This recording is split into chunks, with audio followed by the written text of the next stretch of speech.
कल प्रसंग चल रहा था कि नाम जप करने वाला उपासक यदि 10 नामापराधों से बच जाए तो उसकी भजन में रुचि हो जाए। 10 नामापराधों का वर्णन हुआ था। फिर प्रश्न ये हुआ कि यदि नामापराध बन जाए या बन गया है तो क्या उपाय है। तो उत्तर था कि हृदय में जलन हो और वही नाम जप किया जाए तो नामापराध का मार्जन हो। हृदय में पश्चाताप होना चाहिए कि मेरे से गलती हो गई और भगवान नाम जप किया जाए तो नामापराध का शमन हो जाता है। अब पूछ रहे हैं माला यदि नहीं रखता हूं तो नाम जपने में रुचि नहीं होती, संख्या से रुचि नए साधक को होती, नाम भूल जाता हूं। माला रखता हूं तो बड़ा संकोच होता है, लोग मजाक उड़ाते हैं, ये तो बड़े भगत बनते हैं, या कोई प्रणाम नमस्कार मान बढ़ाई देने लगता है कि ये तो बहुत नाम जापक हैं। तो इसमें क्या करें। उत्तर, सारा संकोच छोड़ करके नए साधक को माला अवश्य रखनी चाहिए। माला रखने से जप अधिक होता है, नाम भूलते नहीं है। माला सबको रखनी चाहिए। मन में तनिक संकोच मत करो, क्योंकि यह महामंगलमय कार्य है, इसके लिए संकोच धारण नहीं करना।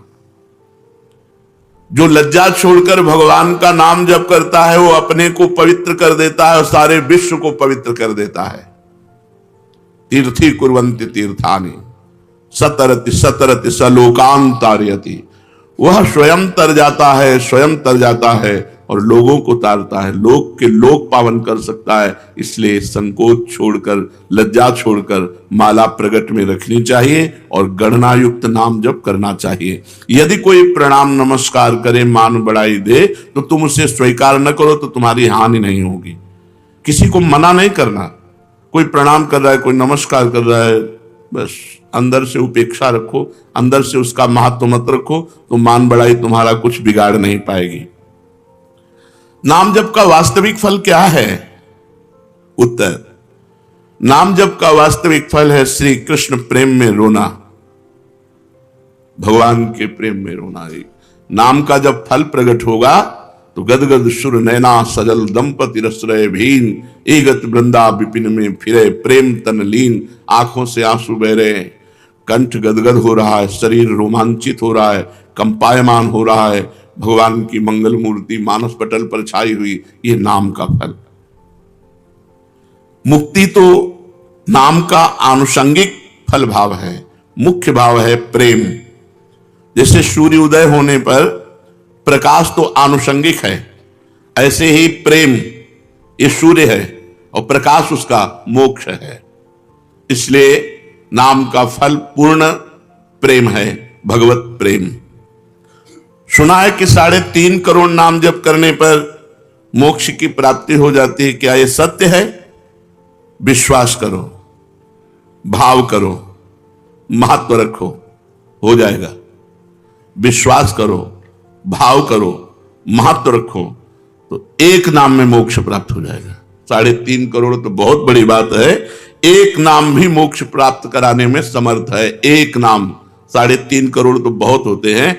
विश्वास करो, भाव करो, महत्व करो। यही बात ध्रुवदास जी ने कहा।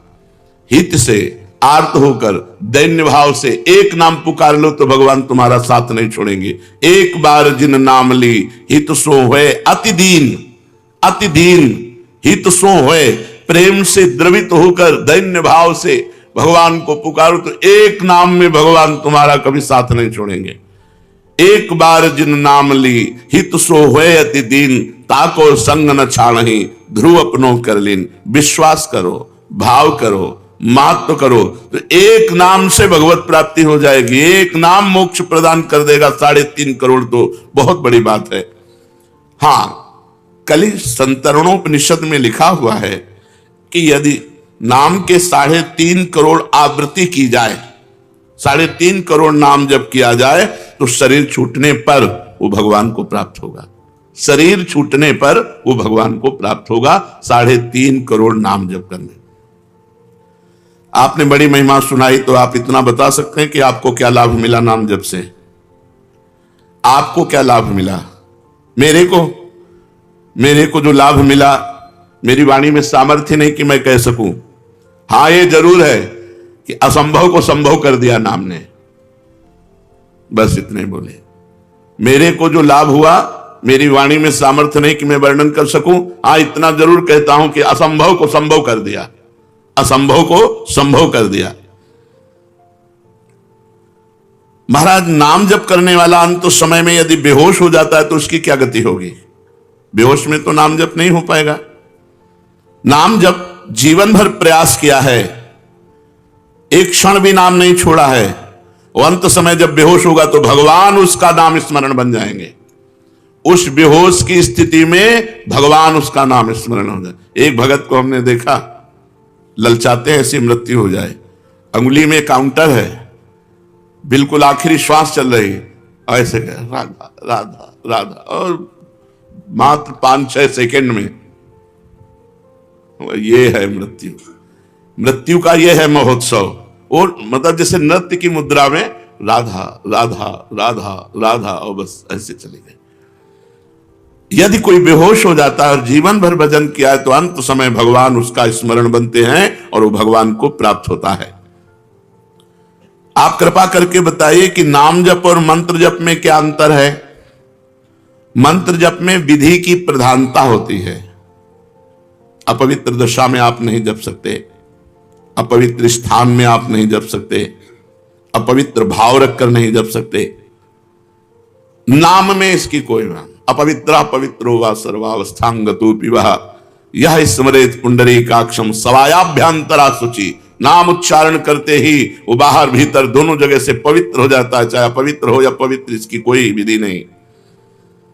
कई जगह मंत्र को अविधि पूर्वक जप करने से हानि भी हो जाती है, लेकिन नाम जप करने से लाभ ही लाभ होता है। नाम जप करने से कभी भी किसी भी दशा में हानि नहीं हो सकती।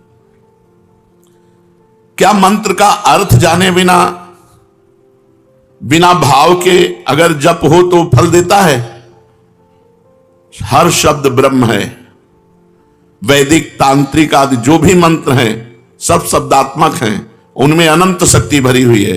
बिना समझ के, बिना भाव के भी जप करने पर मंत्र अपनी सामर्थ्य से उसका कल्याण कर देता है। हमने सुना है महापुरुष जन आज्ञा करते हैं कि प्रतिदिन 3 लाख नाम जप करना चाहिए। क्यों? क्योंकि हमें समय नहीं मिलना चाहिए अन्य कार्य के लिए। यदि हम नाम जप छोड़ देते हैं तो निकम्मी इंद्रिया और मन ये हमें भोगों में फंसा देते हैं। जिसे इसी जन्म में भगवत प्राप्ति करनी है तो प्रमाद के लिए अवसर ही ना रहे। इसलिए जितने भी त्यागी, बैरागी, वैष्णव भक्त जन हुए, उन्होंने नियम बनाया है और नियम पूर्वक जप किया है। 3 लाख नाम जप का रोज का नियम जो लिए हुए है वो निश्चित भगवत प्राप्ति करेगा। कुछ नियम तो होने चाहिए। साधना क्या है? साधना उसे कहते हैं जो प्रपंच से अलग कर दे, प्रपंच से हटाकर श्री भगवान में लगा दे, उसे साधना कहते हैं। भगवान की अखंड नाम स्मृति में डुबो दे, विषयों से उपरति को प्राप्त हो जाए। त्याग वैराग्य उपरति, विषय की उपस्थिति पर भी ये विषय भोग है ऐसी स्मृति ही ना रह जाना उपरति होती है। विषयों के प्रति रस बुद्धि है, विषयों का त्याग कर दिया, इसे त्याग कहते हैं। और विषयों के प्रति रस बुद्धि भी खत्म हो गई, उसे वैराग्य कहते हैं। पर उसको ज्ञान रहता है कि विषय है, लेकिन ये विषय है ऐसा ज्ञान भी न रहना, उसे उपरति कहते हैं, इसे साधना कहते हैं। इतना भगवान नाम जप करे कि विषय की उपस्थिति में भी विषय भोग की इच्छा ना हो, ये वैराग्य। और ये विषय है ऐसा बोध ही ना हो, उसे उपरति कहते हैं। ये साधना आगे क्यों नहीं बढ़ती? वहीं क्यों लड़खड़ाता रहता है साधक? जब तक शरीर में अहंकार है कि मैं स्त्री हूं, मैं पुरुष हूं, जब तक शरीर संबंधी भोगों में प्रियता है, खान पान अन्य भोग पदार्थों में, जब तक शरीर संबंधियों में ममता है, 3 बातें, शरीर में अहमता, अहंकार, भोगों में प्रियता और संबंधियों में ममता, तब तक साधना आगे नहीं बढ़ सकती। रिश्ते नाते संबंधियों से ममता हटाओ, भोगों से प्रियता हटाओ, शरीर से अहंकार हटाओ। कैसे हटेगा? नाम जप करो, सत्संग सुनो, शास्त्र स्वाध्याय करो, संत भगवंत भक्त गुरुदेव इनकी सेवा करो, इसी से ठीक हो जाएगा। साधन का प्राण क्या है? स्मरण, सावधानी पूर्वक स्मरण, यह साधन का प्राण है। हर समय स्मरण चल रहा मतलब तुम्हारा साधन जीवित है। स्मरण रुक गया मतलब जीव मरने जा रहा है, तुम्हारा साधन नष्ट होने जा रहा है। साधन का प्राण है स्मरण, मधुर मधुर भगवान का स्मरण। साधना में क्या सरलता हो सकती है? सरल साधन क्या हो सकता है? बस दो बातें। जगत के किसी भी भोग में सुख बुद्धि ना होना और विश्वास पूर्वक भगवान का नाम जप करना, बस इसी से भगवत प्राप्ति हो जाएगी। दो बातें, जगत के किसी भोगों में सुख बुद्धि ना होना और विश्वास पूर्वक भगवान का नाम जप करना, इसी से भगवत प्राप्ति हो जाएगी। साधना आगे क्यों नहीं बढ़ती? तीन बातें, अहंकार शरीर पर, भोगों में प्रियता, परिवार में ममता, साधना नहीं बढ़ेगी। सरल साधन, भोगों में सुख नहीं है, पूर्ण विश्वास के साथ निरंतर नाम जप, इसी से भगवत प्राप्ति हो जाएगी। ये साधनहीन क्यों हैं लोग? साधना क्यों नहीं करते? या साधना करते हैं तो उन्हें साधनहीन साधक क्यों कहा जाता है? तो जो भगवान की शरणागति नहीं लिए, जो भगवान की कृपा का आश्रय नहीं लिए, वो साधन करते हुए भी साधनहीन है। साधन करते हुए भी वो साधनहीन है। अमुक साधना, अमुक साधना, अमुक साधना, तो एक अहंकार हो जाता है कि मैं अमुक साधन करता हूं, और बल साधन का होता है, वो साधनहीन साधन है। साधनहीन साधन है।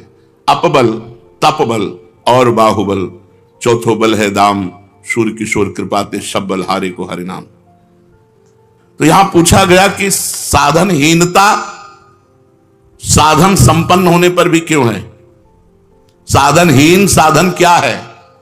तो बोले भगवान की शरणागति और भगवान की कृपा बल पर विश्वास ना होना। सच्ची कहते हैं, हमारी प्रियाजू इतनी कृपालु हैं, एक वृंदावन वास आप कर रहे हो इस नाते से, एक हरिवंश नाम ले रहे हो इस नाते से, आप किसी उनके जन को संत मान करके शरण ले ली इस नाते से, वो तो जरा से राई के संबोधन को मानत मेरु समान। कल्याण होना नहीं है, हम कल्याण स्वरूप हैं, हम इसको पकड़े हैं, इसी को छोड़ दो, खत्म खेल हो गया। हम नहीं छोड़ पा रहे हैं, और अगर जोरदार हमको पकड़ के घसीटे तो मैं माया सहित हम चले जाएंगे। तो माया जोरदार है, लेकिन है किसकी हमको ये बताओ? मेरे प्रीतम की ही तो है ना, मेरे प्रभु की ही तो है ना। फिर मेरे ही प्रभु की, अगर किसी पड़ोसी की होती तो डरने की बात थी। मेरे ही प्रभु की माया और मैं अपने प्रभु की शरण में हूं। अब वो जैसे चाहे तैसे हमको चलावें और जैसे चाहे वैसे हमारा निस्तार करें, हम तो उनके गले पड़ गए। शरणागत की एक ही परीक्षा है, हर परिस्थिति में हे प्रियाजू, बस हमारी कोई आनंद की परिस्थिति हो तो जय प्रियाजू, हमारी कोई दुख की परिस्थिति हो तो हे प्रियाजू। प्रियाजू के सिवा हमारा कोई नहीं है, बस यही हमारी सावधानी रहनी चाहिए। हम कुछ करते हैं, ये हमारा बल नहीं है, हम जिनके हैं वो हमारा बल है। बस ये बात अंदर से समझते रहना। हम कुछ करते हैं, करके प्राप्त करेंगे, ऐसी हमारी आशा नहीं है। आज तक किसी ने कुछ प्राप्त किया है तो हो के प्राप्त किया है, और होने की परीक्षा एक यही है कि किसी भी परिस्थिति में अन्य बात न निकल जाए कि कोई हमारा सहारा है। बस मेरे तो जय गिरधर गोपाल दूसरों न कोई, जैसे मीरा जी, दूसरों न कोई, शरीर भी नहीं, तभी जहर दिया गया पी गई, दूसरों न कोई, गिरधर के सिवा कोई नहीं। अगर गिरधर का चरणामृत करके तुम जहर दे रहे हो तो वो भी स्वीकार है। हमारी केवल आश्रय वस्तु है, हम किसी योग्य नहीं है, हम में कोई योग्यता नहीं है, केवल आश्रय है, और ये साधन का प्राण है। साधन हो रहा है और भगवत शरणागति नहीं, भगवत कृपा बल नहीं, तो साधन होते हुए भी वो साधनहीन है जिससे भगवत प्राप्ति होती है। साधन का विघ्न क्या है?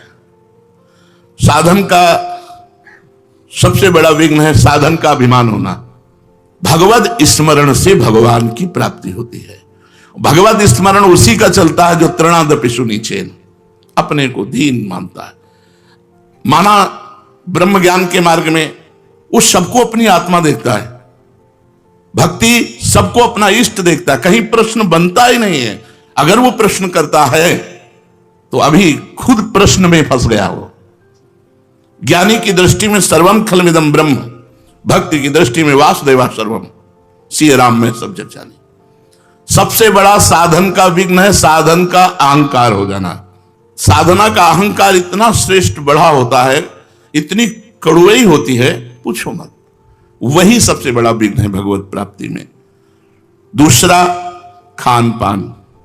यदि आपका खान पान सही नहीं है तो आपकी साधना नहीं बनेगी।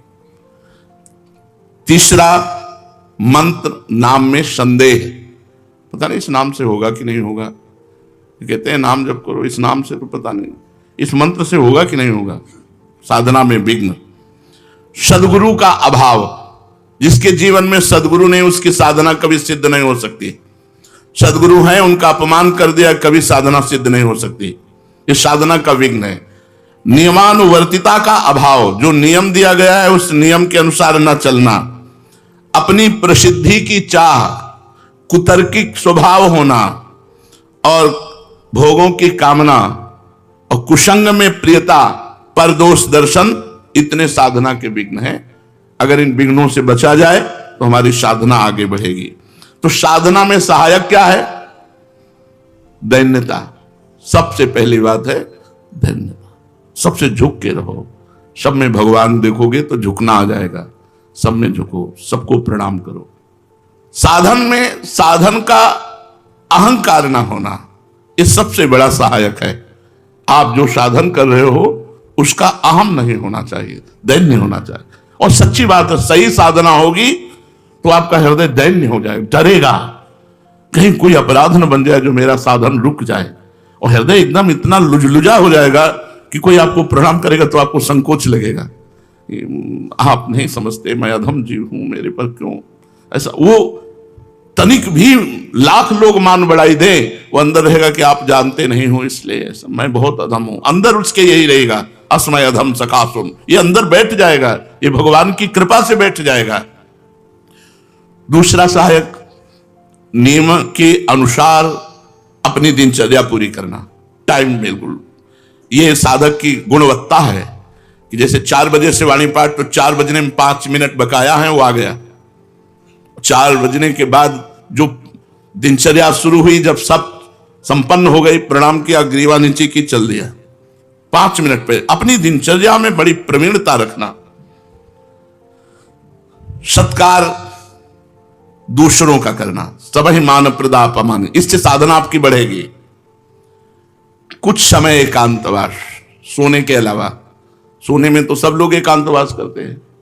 सोने के अलावा, निद्रा के अलावा एकांतवास, जागृत अवस्था में शांत भाव से अपनी कुटिया में बैठ करके भजन करना, चाहे 2 घड़ी ही, 48 मिनट ही सही, पर एकांतवास जीवन में अत्यंत आवश्यक है। और रोज सत्संग, साधना में सहायक रोज सत्संग। रोज सत्संग का मतलब है जैसे रोज झाड़ू पोछा लगे तो देखो कितना आंगन स्वच्छ रहेगा, ऐसे हृदय रूपी आंगन रोज सत्संग सुनने से नवीन उत्साह भर जाता है, स्वच्छ होने लगता है, और केवल सत्संग सुनने से भगवत प्राप्ति हो जाएगी।